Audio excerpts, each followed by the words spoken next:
हाँ जी, स्टडी पाठशाला में आपका बहुत बहुत स्वागत है। आज के हिस्टोरिकल एनालिसिस वाले सेशन में हम आज बात करेंगे एक डिफरेंट चीज़ की, वो के है five eyes alliance. Five eyes alliance क्या है, जो कि आजकल बहुत ज़्यादा न्यूज़ में चल रही है और जो इंडिया के लिए, अपने देश के लिए काफ़ी खतरा भी बन रही है, काफ़ी ज़्यादा घेरती हुई नज़र आ रही है। अब इसका बैकग्राउंड देखेंगे कि ये जो पूरा इंटेलिजेंस का नेटवर्क है, ये चला बेसिकली कहाँ से है। तो स्ट्रेट अवे स्टार्ट करते हैं हम। सबसे पहले थोड़े से बैकग्राउंड की अगर हम बात करें तो फाइव आइज अलायंस बेसिकली क्या है। सबसे पहली बात तो ये कि इंटेलिजेंस शेयरिंग नेटवर्क है, जो इंटेलिजेंस इन देशों की वो आपस में शेयर करती है कि क्या क्या इंटेलिजेंस, क्या क्या इन्फॉर्मेशन है। ठीक है, अब इनमें कंट्रीज़ कौन कौन से आते हैं, ये पांच आंखें बेसिकली है कौन कौन सी, जिसमें फाइव आइज की बात हो जाती है, जिसको एंग्लोस्फेयर भी बोला जाता है। एंग्लोस्फेयर का यहाँ पे क्या मतलब है, ये वो पांच देश हैं जो कि अंग्रेज़ी बोलने वाले हैं। अब अंग्रेज़ी बोलने का स्टाइल डेफिनेटली अलग हो सकता है, लेकिन इंग्लिश स्पीकिंग फाइव कंट्रीज़ हैं, जिसमें से USA, UK, Australia, Canada and New Zealand. ये पांच कंट्रीज़ उसमें आते हैं। हालांकि जब शुरुआत हुई थी 1940s में, जब इस अलायंस की बिल्कुल शुरुआत ही हो रही थी, तो उसमें थर्ड कंट्रीज़ के फॉर्म में दूसरे कंट्रीज़ भी पार्टिसिपेट करते थे, लेकिन 1950s आते आते ये पांच कंट्रीज़ ही मेन हैं जो इसके अंदर शुमार थी। अब इसमें याद रखना, जो मेन इसमें रोल है, सबसे ज़्यादा इंपॉर्टेंट जो इसमें दो कंट्रीज हैं पांच में से भी, वो है यूएसए और यूके, जिन्होंने एक्चुअली इस अलायंस को स्टार्ट किया है। सो इसको एंग्लोस्फेयर भी बोला जाता है इन फाइव कंट्रीज़ को, और इनकी इंटेलिजेंस की जो शेयरिंग का जो पूरा नेटवर्क है, उसको फाइव आइज अलायंस बोला जाता है।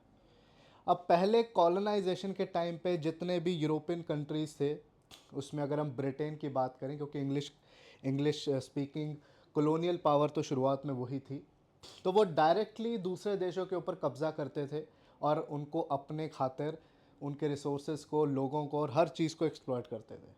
लेकिन 20वीं सेंचुरी आते आते डीकोलोनाइजेशन हो गया, यूएन बन गया। ठीक है, काफ़ी न्यू ऐसी चीज़ें आ गई जिसकी वजह से डायरेक्ट किसी देश के ऊपर कब्ज़ा करना या फिर उनसे इंफॉर्मेशन निकलवाना या उन्हें किसी भी तरीके से एक्सप्लॉयट करना बड़ा मुश्किल हो गया है। अब इनडायरेक्ट तरीके से ये सारी चीज़ें की जाती हैं, जिसमें इंटेलिजेंस शेयरिंग और इनडायरेक्टली एस्पिनेज या फिर अपने जो इंटेलिजेंस एजेंसीज़ हैं उनके थ्रू काम करवाना, अब ये तरीका बन गया है दूसरे कंट्रीज़ को आइसोलेट करने का, घेरने का और अपने मंसूबे पूरे करने का। अब कनाडा इंडिया के जो रिलेशंस हाल ही में बिगड़े हैं, और जिसमें यूएसए भी अपना रोल प्ले करता हुआ दिख रहा है, हालांकि अपने आप को वो एलाई कहता है इंडिया का, क्योंकि दो सबसे बड़ी डेमोक्रेसीज़ हैं, उससे बात साबित हो चुकी है कि फाइव आइज अलायंस जो हैं, ये आपस में एक ही कंट्री की तरह बिहेव करती हैं, भले ही अलग अलग देश हों, और बाकी जो सारे देश हैं वो भले ही अलाइज हों, वो उनके लिए एक सेपरेट एंटिटी हैं। तो यहाँ पे यही चीज़ों की जो हिस्ट्री है हम यहाँ पे देखने वाले हैं। अब इसकी शुरुआत कैसे होती है, सबसे पहले एक और चीज़ मैं रिपीट कर दूँ कि यूके, यूएसए, ये दो कंट्रीज़ हैं जिन्होंने इस इनिशिएटिव को शुरू किया है। अब इसमें बड़ी अजीब बात है कि यूएसए ने 1700s में इंडिपेंडेंस यूके से ही ली थी, लेकिन हुआ क्या बाद में, यूके यूएसए दो सबसे बड़े अलाइज के फॉर्म में सामने आते हैं।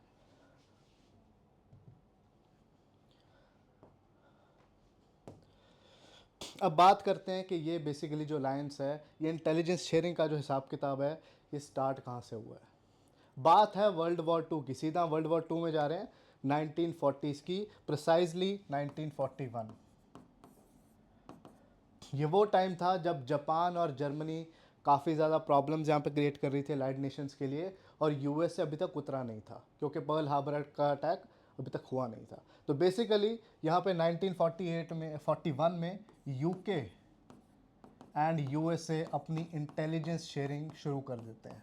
यूएसए इनफॉर्मली बाहर था इस वॉर से, लेकिन फिर भी इंटेलिजेंस शेयरिंग यहाँ पे शुरू हो जाती है, क्योंकि उनको जापान और जर्मनी के जो कोड्स हैं जिससे वो अपना इंटेलिजेंस शेयरिंग कर रहे थे, उनको ब्रेक करना था। तो बेसिकली जापान एंड जर्मनी की इंटेलिजेंस को ब्रेक करने के लिए,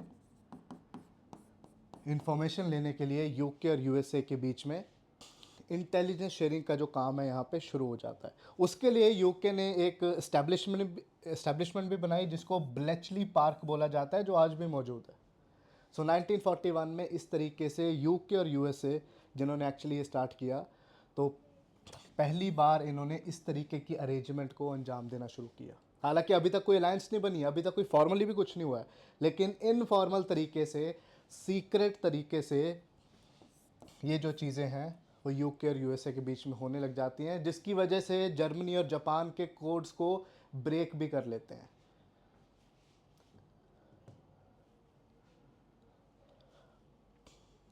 क्योंकि पहले इंटेलिजेंस की बात करें तो कंप्यूटर्स और टेक्नोलॉजी उस लेवल की नहीं थी।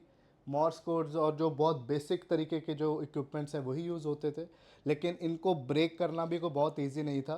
तो यहाँ पे हम देख सकते हैं जर्मनी के एनिग्मा कोड को और जापानीज़ के पर्पल कोड को वर्ल्ड वॉर 2 के टाइम पे यूके और यूएसए ने ब्रेक किया था,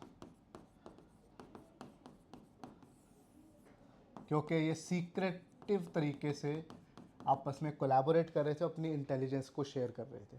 तो यहीं से शुरुआत होती है फाइव आइज अलायंस की इनफॉर्मल, अगर हम बात करें बिगनिंग, ठीक है, यहाँ से एक शुरुआत हो जाती है, जिसके बाद ये जो अलायंस है ये और बड़ा होता जाएगा और सफिस्टिकेटेड होता जाएगा, और इनके जो वर्क होगा, इनका जो काम होगा, और भी ज़्यादा पूरी दुनिया में फैलता जाएगा। पर ये वर्ल्ड वॉर 2 के टाइम पे चीज़ शुरू हुई है, जो कि काफ़ी सक्सेसफुल भी हम कह सकते हैं।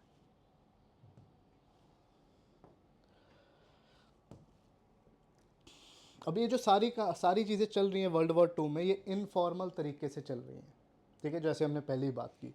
अटलांटिक चार्टर जो कि 1941 में आता है, वहाँ पे अलाइड नेशंस ने कुछ इस तरह की डिस्कशंस की कि इनको इंटेलिजेंस शेयरिंग करनी चाहिए और आपस में इंफॉर्मेशन का लेन देन करना चाहिए। तो अटलांटिक चार्टर में, जो कि 1941 में हुआ, डिस्कशंस इस तरीके की शुरू हो गई थी। अब वर्ल्ड वॉर 2 के दौरान जो इन्फॉर्मेशन शेयरिंग हो रही है, ये तो बिल्कुल शुरुआत है यूके और यूएस के बीच में जो भी चल रहा है। बाद में यूएसए भी पर्ल हार्बर के अटैक के बाद कूद जाएगा इस वर्ल्ड वॉर में, लेकिन जो मेन इसका एस्टैब्लिशमेंट होगा, मेन जो काम आएगा, जो फाइव अलायंस बाद में बनेगी, वो टाइम होगा कोल्ड वॉर का। ये अपने मेजॉरिटी जो अपने एक्टिविटीज़ को अंजाम देंगे वो कोल्ड वॉर के टाइम पे देंगे। सो ये जो इंटेलिजेंस का पूरा नेटवर्क है, इसका डेवलपमेंट की अगर हम बात करें, अगर एक लाइन में बात करें, तो वो कोल्ड वॉर के टाइम पे डेवलप हुई है। उसके बाद 2001 के टेरर अटैक्स के बाद ये और भी ज़्यादा सोफिस्टिकेटेड हो जाती है। सो वर्ल्ड वॉर 2 के बाद तो मेन जो इंटेलिजेंस शेयरिंग का काम है ये शुरू होगा। अभी तो सब छोटे छोटे लेवल पे चल रहा था जब हम वर्ल्ड वॉर 2 की बात कर रहे हैं।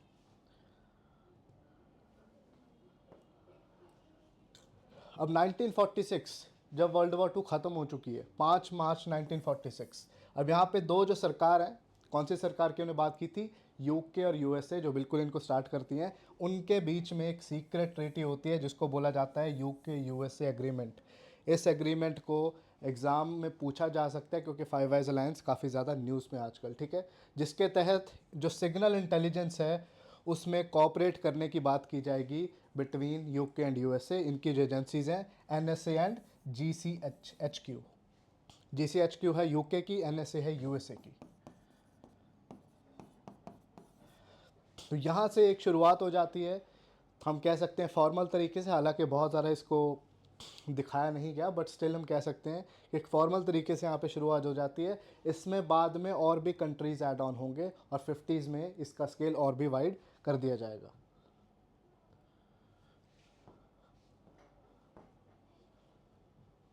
अब यूके यूएसए का एग्रीमेंट तो हो गया था, लेकिन धीरे धीरे इसमें और कंट्रीज़ ऐड ऑन होने शुरू हो गए थे, because after the culmination of world war 2, कौन सी ऐसी चीज़ है जो दुनिया को एकदम 50-60 साल के लिए सैबोटाज करके रखती है, एकदम कैप्चर करके रखती है, that is the cold war. Cold war में यूएसए और उसके अलाइज, और यूएसएसआर जो कि अब रशिया है उसके अलाइज, तो दोनों को एक दूसरे की पावर्स को न्यूट्रलाइज करना था और एक दूसरे को कमज़ोर करना था। तो प्राइमरली ये जो यूके यूएसए एग्रीमेंट है, इसमें वो सारे अलाइज आ जाते हैं जो कि कम्युनिस्ट नहीं हैं और जो यूएसएसआर के ख़िलाफ़ हैं। तो ये जो सारी इंटेलिजेंस शेयरिंग का काम है, ये यूएसएसआर और उसके अलाइज के ख़िलाफ़ यूज़ किया जाएगा। इसी तरीके से कनाडा जो है 1948 में इसमें शामिल होता है, नॉर्वे 1952 में, डेनमार्क 1954 में, वेस्ट जर्मनी 55 में, और ऑस्ट्रेलिया और न्यूजीलैंड फिर 50s में आते हैं। अब यहाँ पे बात तो हमने की है कि फाइव आइज में सिर्फ एंग्लोस्फेयर कंट्रीज़ हैं, सिर्फ इंग्लिश स्पीकिंग है, लेकिन ये जो 2-3 कंट्रीज़ का हमने नाम लिया जो कि इंग्लिश स्पीकिंग नहीं है, ये एज थर्ड पार्टीज आई थी। इनके बीच में एक हम कह सकते हैं कि इंफॉर्मेशन शेयरिंग का फ्रेमवर्क तो आ गया था, लेकिन उसके बावजूद भी बहुत ज़्यादा इनको इन्वॉल्व नहीं किया जाता था। और 50s में जितने इंग्लिश स्पीकिंग कंट्रीज़ हैं सिर्फ वही रह जाएंगे इसमें। शुरुआत में कुछ नॉन इंग्लिश स्पीकिंग कंट्रीज ज़रूर है, लेकिन उसके बाद इनका रोल लगभग कट कर दिया जाएगा।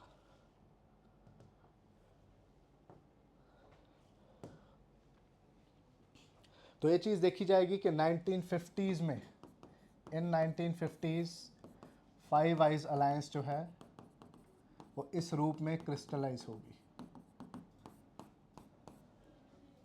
जिसमें सिर्फ अब इंग्लिश स्पीकिंग कंट्रीज ही रह जाएंगी। और इसका बैकड्रॉप क्या रहेगा? The cold war. Cold war में किस तरीके से अलग अलग कंट्रीज़ पे अपनी नज़र रखनी है और कम्युनिज्म का जो इन्फ्लुएंस है जो कि यूएसएसआर फैलाना चाह रहा था, कैसे उसको रोकना है। अब फाइव आइज अलायंस की बात करें तो 1950s के बाद इंटरनेशनल एक्टिविटीज़ में काफ़ी ज़्यादा एक्टिव हो गए थे ये लोग। किस तरीके से? जैसे हम एग्जांपल के तौर पे देखें, 1953 में एक बहुत इंपॉर्टेंट इवेंट हुआ था एशिया में, ईरान के अंदर। क्या हुआ था वहाँ पे? मोहम्मद मोसादेक, जिसकी बात हमने ईरान वाले वीडियो में की हुई है। ये एक ईरानियन नेशनलिस्ट था जो कि ईरान के इंटरेस्ट को आगे रखते थे, और ये वहाँ पे जितने भी फॉरेन कंपनीज़ हैं, एंग्लो पर्शियन ऑयल कंपनी थी बेसिकली, तो उनको नेशनलाइज करके ईरान के बेनिफिट के लिए लगाना चाहते थे। लेकिन CIA और ये फाइव आइज अलायंस कंट्रीज़ में UK USA प्राइमरली अगर बात करें, तो इन्होंने क्या किया? अपनी सारी इंटेलिजेंस झोंक कर मोहम्मद मोसादेक को रिमूव करवा दिया, और दोबारा से शाह जो कि फ्रेंडली थे वेस्टर्न कंट्रीज़ के लिए, UK एंड US के लिए, इनको ईरान में काबिज कर दिया। जिसका फलस्वरूप क्या निकलेगा कि 1979 में इस्लामिक रेवोल्यूशन ईरान में आ जाएगा। तो जो 1953 की एक्टिविटी आप देख सकते हो, इसमें फाइव आइज अलायंस का बहुत ही बड़ा रोल है। उसके बाद 1970s में ड्यूरिंग वियतनाम वॉर इनकी इंटेलिजेंस का काफ़ी ज़्यादा यूज़ किया गया था। और 1970s में ही चिली जो एक देश है साउथ अमेरिका में, उस टाइम पे वो सोशलिस्ट देश था चिली। चिली के जो हेड थे वो थे साल्वाडोर अयेंदे।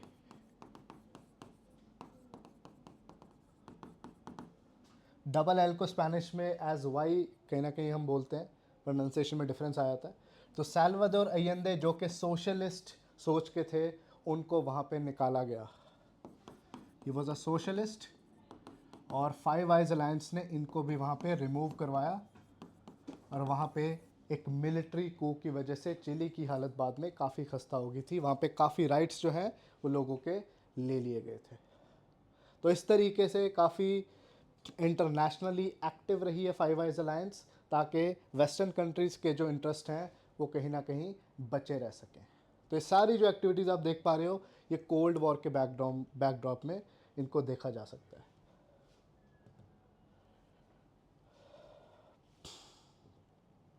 और कोल्ड वॉर के दौरान ही इन्होंने एक ऐसा सिस्टम बनाया फाइव आइज अलायंस ने, जिसको कहा जाता है एक्लन सर्विलेंस। एक्लन सर्विलेंस ये पूछा जा सकता है एग्जाम में, सो काफ़ी इंपॉर्टेंट ये टर्म हो जाती है। एक्लन सर्विलेंस इसको इसलिए डेवलप किया गया था ताकि मिलिट्री, डिप्लोमेटिक या फिर और भी अगर चीज़ें हों जो कि USSR वाले ब्लॉक से जुड़ी हों, उनको यहाँ पे ट्रैक किया जा सके। तो बेसिकली कोल्ड वॉर की एक और डेवलपमेंट यहाँ पे कह सकते हैं कि किस तरीके से वेस्टर्न कंट्रीज़ दूसरे कंट्रीज़ को चेक में रखना चाहती थी और उनको कंट्रोल करना चाहती थी, डायरेक्टली या फिर इनडायरेक्टली।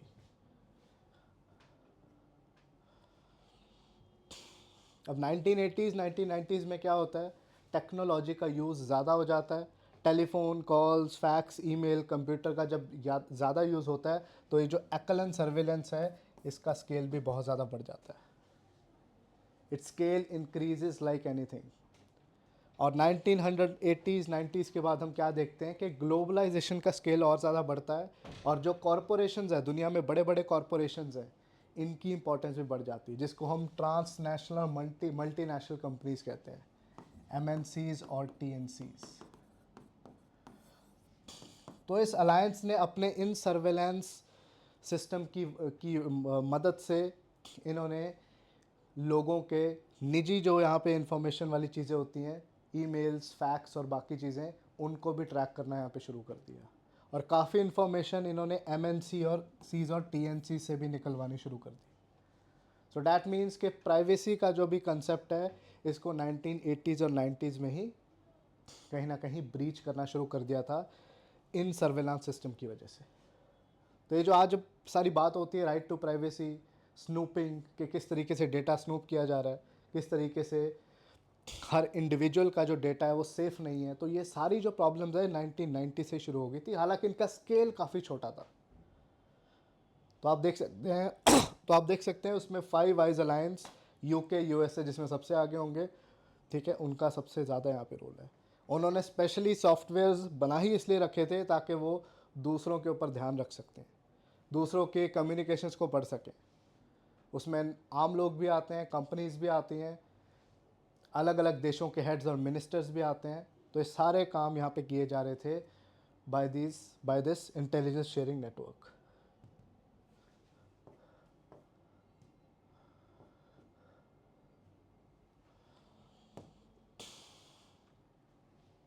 अब 2013 में क्या होता है, 2010 के बाद की अगर बात करें तो USA की इंटेलिजेंस की अगर बात करते हैं तो उसमें काफ़ी चीज़ें लीक होनी शुरू हो गई थी, जिसमें से WikiLeaks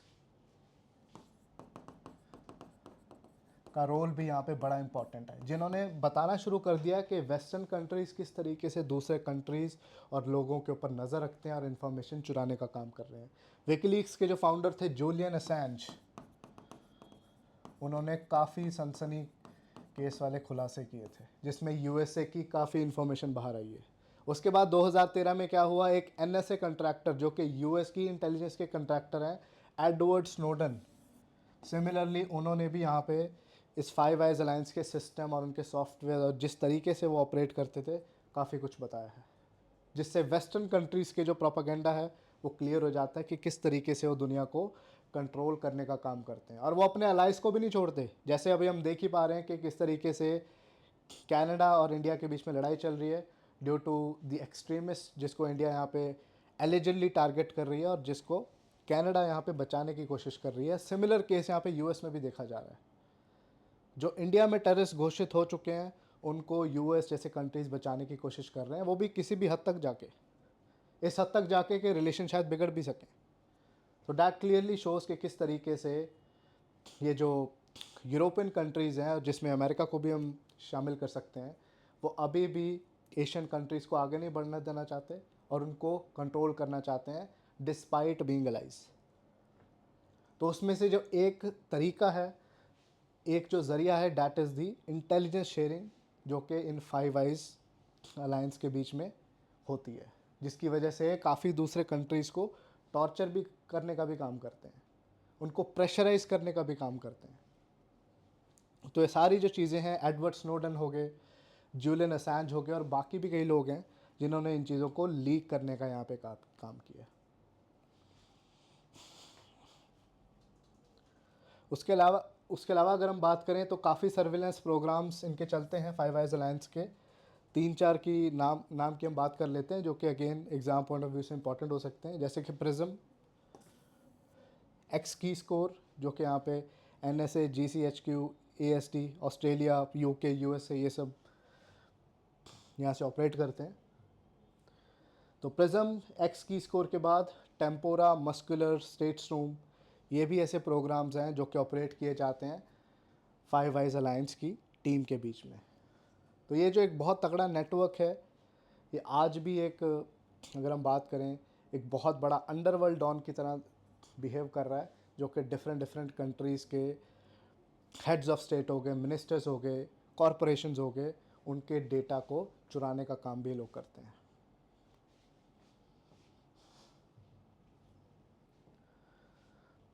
so this is the brief history of five eyes alliance. अगर हम इस अलायंस की बात करें तो अभी भी बहुत एक्टिव है ये, और इनका जो कॉपरेशन है, इनकी जो कैपेबिलिटीज़ हैं वो दिन ब दिन बढ़ेंगी ही, कम होने का नाम नहीं लेंगी।